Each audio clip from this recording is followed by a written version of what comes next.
அன்பினர்களே, straight Hormuz ஜலசந்தியை முற்றுமுழுதாக Iran மூடிவிட்டது.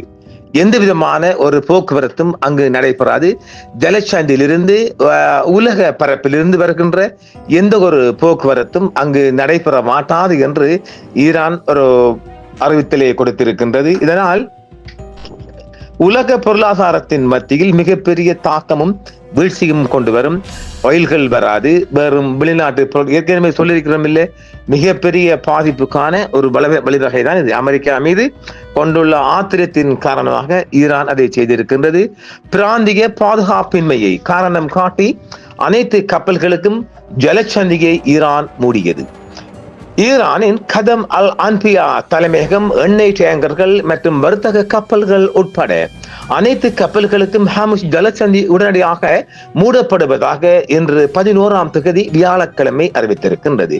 இந்த எச்சரிக்கையை தொடர்ந்து சட்டவிரோதமாக கடந்து செல்ல முயன்ற 2 கப்பல்களை தாக்கியதாக ஈரான் புரட்சி காவல் படை கூறியிருக்கின்றது.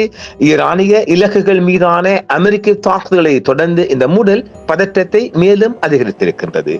ஜூன் 11 அன்று இன்று வியாழக்கிழமை ஈரான் ஹார்முஸ் ஜலசந்தியை முழுமையாக மூடுவதாக அறிவித்தமை மிகப்பெரிய ஒரு உலக பரப்பில் மிகப்பெரிய செய்தியாக அது வெளிவந்த வண்ணம் இருக்கின்றது.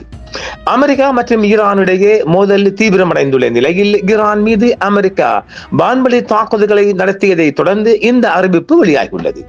இந்த அறிவிப்பை ஈரானின் இஸ்லாமிய புரட்சி காவல் படை உத்தியோகபூர்வமாக வெளியிட்டிருக்கின்றது.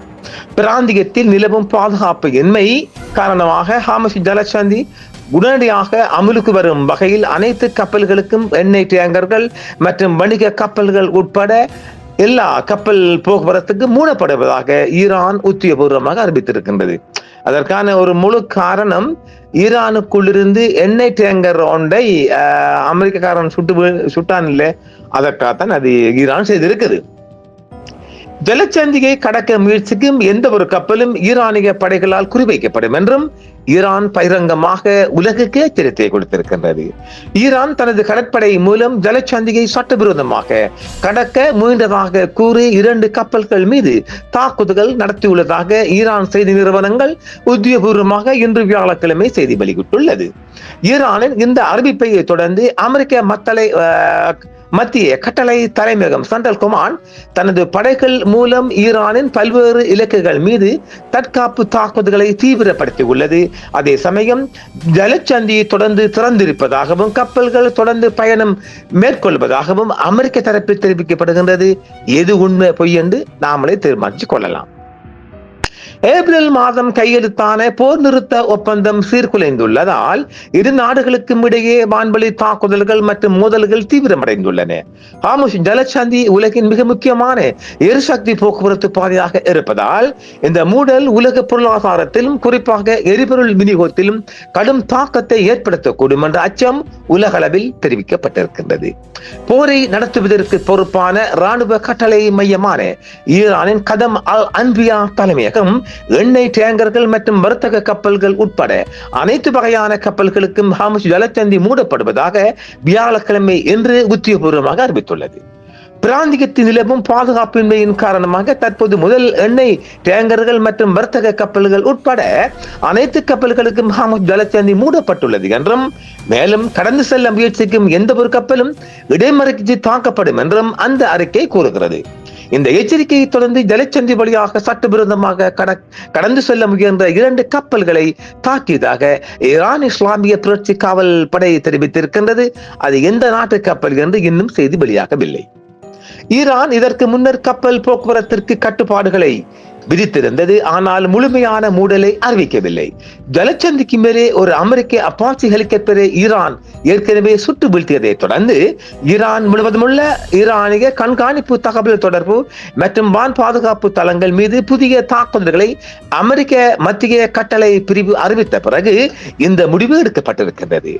இந்த ஜலசந்தி உலகளாவிய எண்ணெய் மற்றும் திரவக இயற்கை எரிவாயு LNG போக்குவரத்திற்கு ஒரு முக்கியமான நெருக்கடி புள்ளியாகும் என்றும், இதன் வழியாகவே தினமும் உலகின் முக்கிய போக்குவரத்தாகவும் சுமார் 20% எண்ணெயை ஏற்றிச் செல்ல கடந்து செல்லக்கூடிய வழிவகையாகவும் பார்க்கப்படுகிறது. உலக கச்சா எண்ணெய் விநியோகத்தில் சுமார் 30% வரை ஹார்முஸ் ஜலச்சந்தி வழியாகவே செல்கிறது. இந்த மூடல் அறிவிப்பு சர்வதேச சந்தையில் கச்சா எண்ணெய் விலையை பெருமளவில் உயர்த்தியுள்ளது. இது உலகெங்கிலும் உள்ள நாடுகளின் பணவீக்கத்திற்கு கூடுதல் நெருக்கடியை ஏற்படுத்தும் என்றும் நாம் பார்க்கலாம்.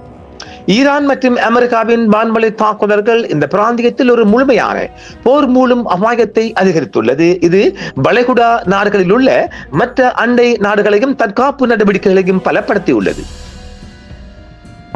ஐக்கிய நாடுகள் சபை மற்றும் பிற சர்வதேச அமைப்புகள் ராஜதந்திர ரீதியான பேச்சுவார்த்தைகளை முன்னெடுக்குமாறும் பதற்றத்தை தணிக்குமாறும் இரு தரப்பினரையும் வலியுறுத்தி வருகின்றன.